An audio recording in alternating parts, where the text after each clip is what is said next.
તો રાજ્યમાં હાડ થીજવતી ઠંડી પડશે. રાજ્યના હવામાન વિભાગે આગાહી કરી છે. પવનની ગતિમાં વધારો થતા માછીમારોને સૂચના પણ આપવામાં આવી છે. 2 દિવસ માછીમારોને દરિયો ન ખેડવા સૂચના અપાઈ.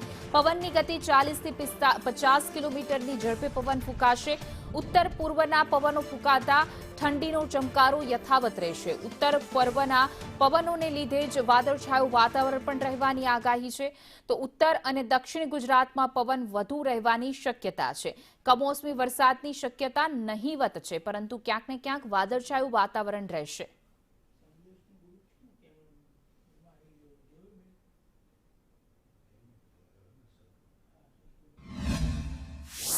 परिस्थितियों में देखें तो अगले 7 दिन में मौसम जो गुजरात राज्य में रहने लगभग शुष्क रहेगा.